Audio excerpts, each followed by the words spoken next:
Bonjour, donc je vais vous faire une vidéo parce que j'ai eu un problème avec ma plaque à induction que j'ai réussi à réparer.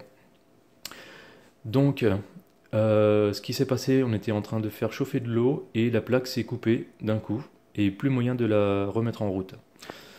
Euh, donc du coup, j'ai tout démonté le capot là qui est ici pour avoir accès aux cartes électroniques.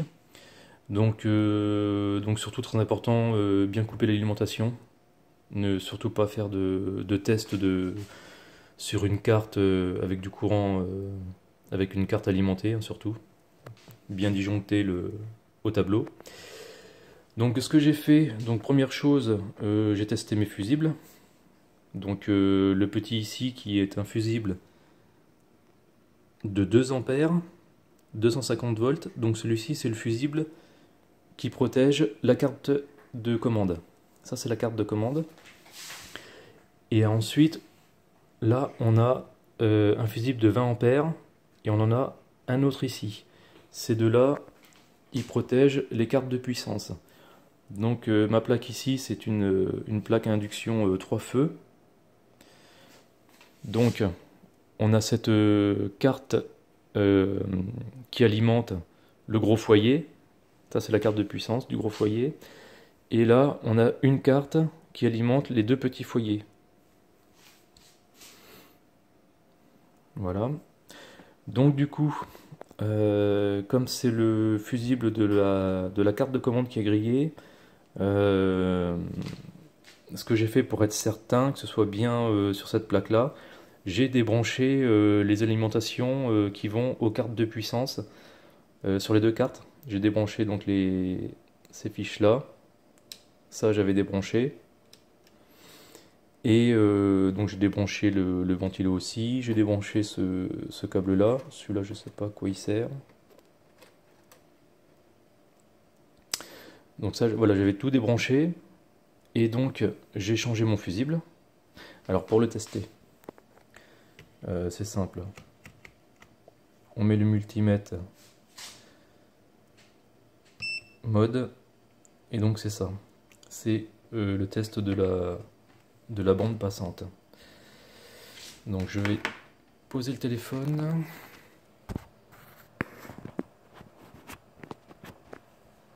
Voilà, ici on voit. Voilà. Donc là, quand je teste mon fusible, voilà, là ça passe bien. Donc là le fusible est bon. Ce qui n'était pas le cas au départ. Donc du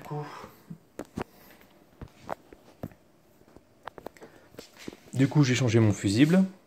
Ma carte de commande étant complètement débranchée des autres cartes, j'ai remis le jus et là mon fusible a reclaqué. Donc ce qui veut dire qu'il y a un problème qui concerne bien que cette plaque là et il y a un court-circuit sur un composant électronique. Donc du coup c'est souvent des diodes qui crament sur les plaques à induction. Donc j'ai testé toutes mes diodes, donc bien sûr alimentation coupée, hein. Pour tester une diode il faut absolument pas de jus sur la plaque. Donc la diode qui était cramée c'était celle-ci. Donc c'est une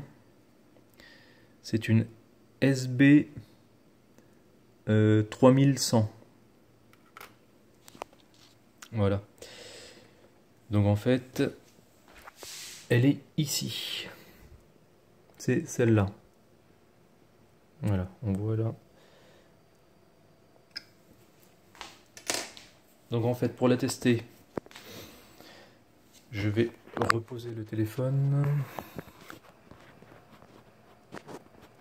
Voilà, là on voit. Donc pour la tester, donc là on va se mettre en mode. Voilà, ici on voit le petit symbole ici, qui est celui-ci. Donc ça c'est le mode pour tester les diodes. Donc si on trouve une valeur à 0, la diode est morte. Alors voilà. Donc là, on observe qu'il y a une petite bague couleur grise. Donc ici, c'est le négatif. Donc on va mettre le moins là et le plus de l'autre côté. Et là, sur le multimètre, on a une valeur à 0. Ce qui veut dire qu'elle est cramée. Là, j'en ai une neuve ici. Là, sur la neuve. Voilà, on a une valeur à 0,3. 0,312. Donc là, celle-là est bonne. Sur ma plaque. Voilà, on a une valeur aussi à 0,316.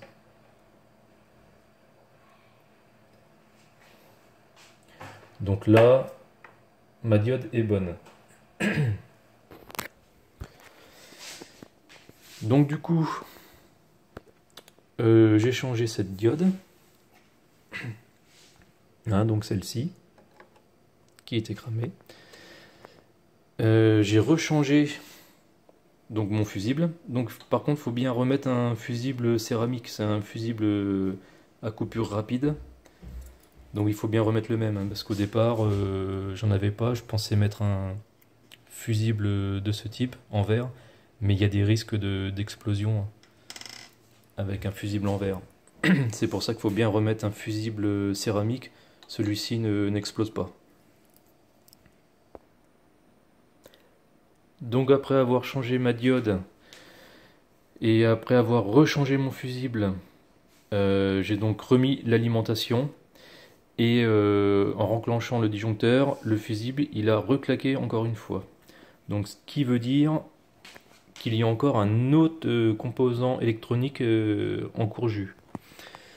Alors après avoir cherché un peu sur internet, j'ai vu qu'il y avait apparemment des problèmes avec cette pièce-là. Voilà, celle-ci là. Je vais me rapprocher. Donc cette pièce-là qui est un transistor.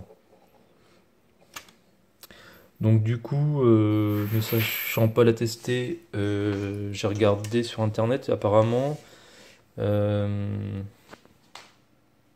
hop, là voilà, celle-ci, c'est celle-ci qui était défectueuse. Donc quand on teste,